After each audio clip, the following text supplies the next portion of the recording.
A very crispy Hara Kabab with the legendary cashew nut on top. Serve it with ketchup and some green chutney. This is super crunchy, deliciously soft inside, and oh my god, it is nostalgic. Let me show you how I prepare. This is one bunch of fresh spinach leaves. I'm going to first wash it and take it out because it has a lot of mud on it. The spinach, and now I'm going to blanch it. I have water that's boiling, and let's add it slowly and blanch the whole. Once the water comes to a rolling boil, just take out the spinach, and I have an ice bath on the side here. Just few ice cubes and fill it up with cold water. I'm going to take out the spinach and put it to stop the cooking. Now in the same water, I have a cup and a half of frozen peas which I've just thawed. Add it in here, and once the water comes to a rolling boil, I'm going to fish it all out and take it in the ice bath along with the spinach. The peas and spinach are both blanched. After about 5-10 minutes, I'm going to take out the peas and spinach, keep it in a colander and drain out all the water.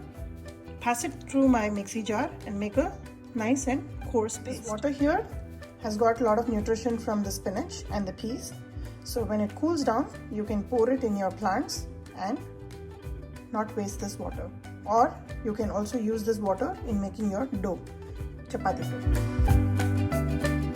Potatoes boiled, peeled, and shredded. Now in the mixie jar, take about 5 Thai chilies. These are nice and spicy. A tablespoon of ginger and green chili paste. I'm going to add this. And this masala has to be flavored well. Otherwise, kids who are fussy about eating palak, spinach and peas will easily come to know what we've added. So adding extra spices and flavors is very important. Add the peas and spinach which I've blanched into this mixie jar and make a smooth paste. After this, add the potatoes. Make sure the potatoes are nice and shredded. Try not to crack them with your hands because then there'll be pieces there instead of nice and smooth mashed potatoes. So add the potatoes and spices to flavor this.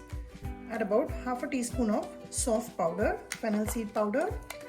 This is about half a teaspoon of roasted cumin seed powder. Along with that, add about a tablespoon of coriander powder. Along with that, add about half a tablespoon of chaat masala. This is important. Chaat masala has a lot of spices and it will be really delicious in this kebab. Along with that, a full teaspoon of pure garam masala. And last but not the least, I'm going to add salt to taste.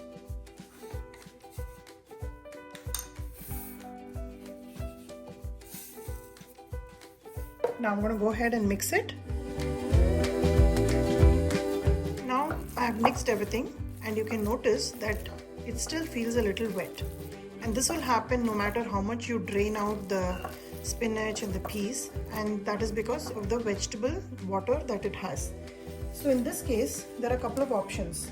Now either you thicken this dough with cornstarch or breadcrumbs or any kind of namkeen, make a powder out of it and add it, or you can use poha, or you can even use sabudana powder. Now here I have taken about half a cup of poha which I've just ran it through the mixie jar and made a nice and fine powder. Now poha will start absorbing all the water in this dough and give it a nice structure.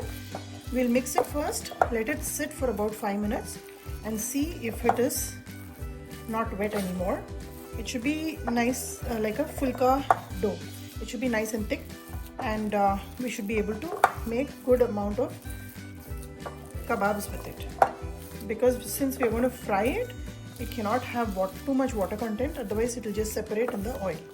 So just mix it well and just let the poha absorb the water.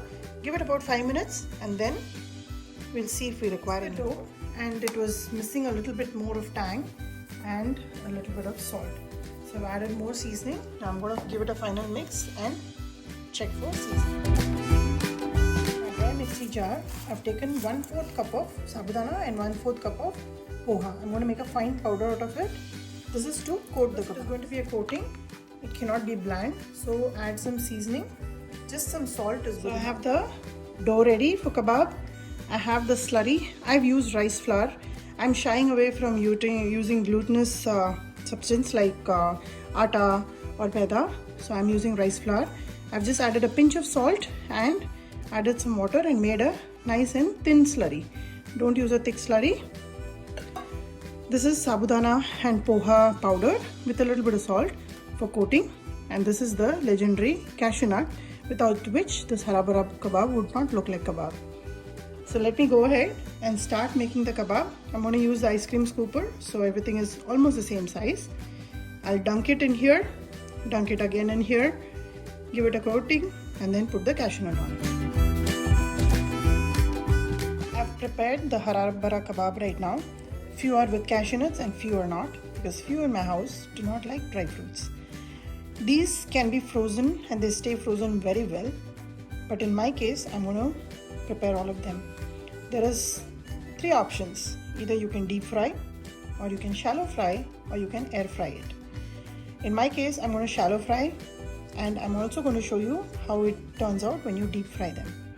So let's get on to roasting. I have the shallow pan here in which I have put about 1 inch of oil, and I'm going to shallow fry them and take it out. And since it's an iron pan, once the oil is hot, make sure you maintain the temperature on medium, otherwise it can quickly burn the kebab. Oil is hot, let's start shallow frying. Kebabs are frying nicely, they're not separating in the oil, and the white crunchy part on top, the coating, is from the sabudana, and it will give a really crisp coating on the top, which is amazing. Once you see that the bubbles are settling slowly, you're going to take it out and drain out the oil. These Hara Bhara kebabs are ready for grabs, and let me show you one of them. You can see how crispy they are. Let me show you with a spoon. I'm sure you can hear this. Very crispy on the outside, and when you break it open, it's super soft inside. Hot Hara Bhara kebab. Give this a try in the recipe I have shared. Like and subscribe my channel and let me know how this turned out for you. I'm frying few to enjoy right now, and I'm saving some for tomorrow, and I'm going to make a burger out of this.